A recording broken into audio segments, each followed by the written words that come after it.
At approximately 7:55 p.m. tonight, an individual pulled up in a minivan on Fifth Avenue, left the car there for some time, walked around the area, but at 17:55 hours, or rather 7:55 p.m., the individual returns to that minivan, takes out two 2-gallon cans of gasoline, a plastic bag containing 2 bottles of lighter fluid, the type of which you would use to light a charcoal grill or a barbecue, 2 extended lighters, butane lighters controlled by a trigger, and enters St. Patrick's Cathedral.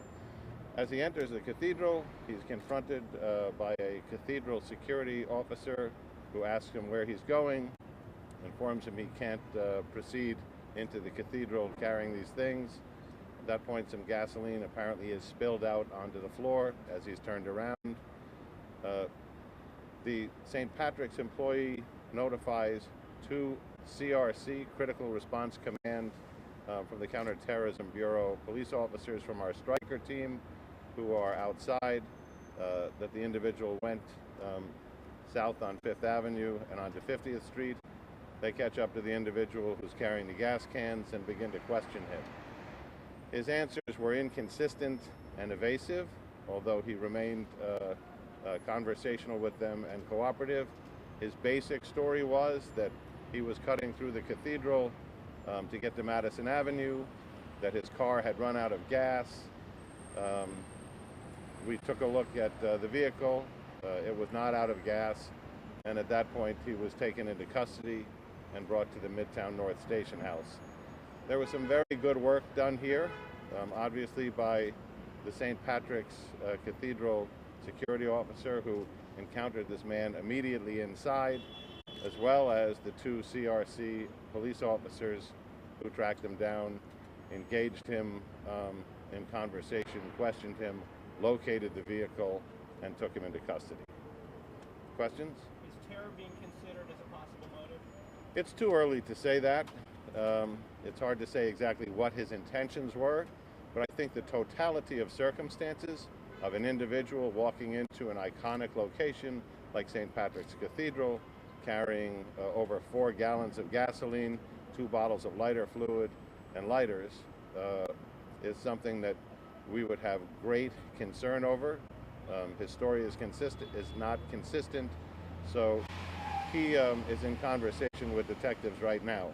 I think if you add to that the events in the iconic location of the fire in Notre-Dam this week, and all the publicity around that, this is a location where we always have heightened security.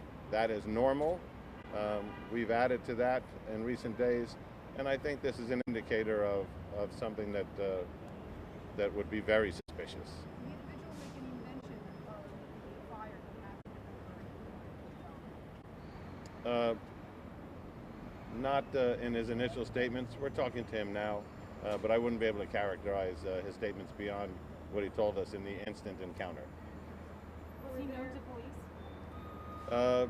He is known to police, and we are looking into his background, obviously, talking to a couple of other agencies.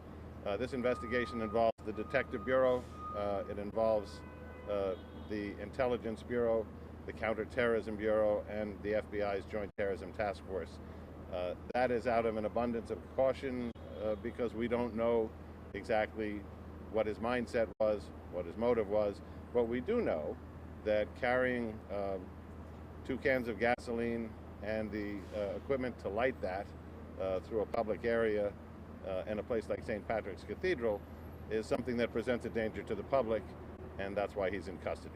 Were there any parishioners inside that may have been at risk? There were people inside the church. At the time he entered, the church was open, and again, he was creating a hazard. You mentioned that you made an excuse for the gasoline, but what about the lighters? Did you say why he had the lighters? I'm not going to characterize his statements in that level of detail, and we're still talking to him. So the sidewalk's closed right now. You can just let it go that way or this way. Appreciate it.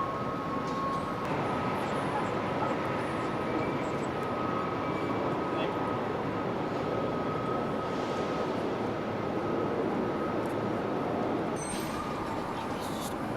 you.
Gas and the lighter fluid.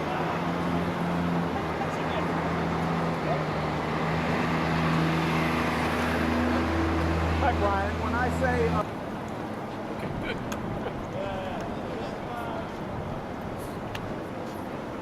Okay.